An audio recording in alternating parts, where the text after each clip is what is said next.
the tragic story of George Stinney Jr., a wrongful execution that shocked America.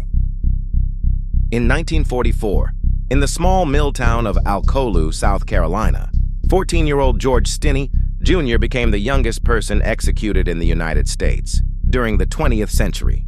His story remains one of the most heartbreaking examples of racial injustice in American history. George was born in 1929 and grew up in a segregated community with his parents and siblings. His family lived on the black side of town, separated from the white community by railroad tracks, a stark reminder of the racial divisions of the Jim Crow era.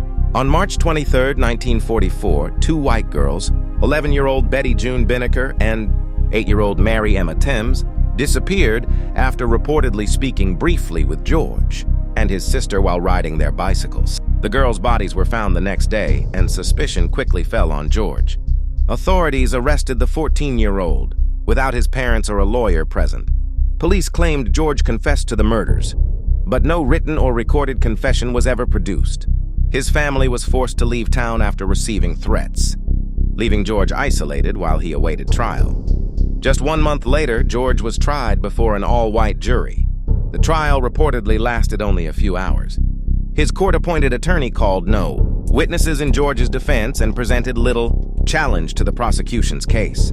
After deliberating for only about 10 minutes, the jury found George guilty and sentenced him to death. On June 16, 1944, George Stinney Jr. was executed in the electric chair. Because he weighed only about 95 pounds and was too small for the chair, officials reportedly had to use books to raise him, high enough for the electrodes to fit properly. He was just 14 years old. For decades, many questioned whether George had received a fair trial. Then, in 2014, 70 years after his execution, a South Carolina judge vacated his conviction, ruling that George's constitutional rights had been violated and that he had not received a fair trial.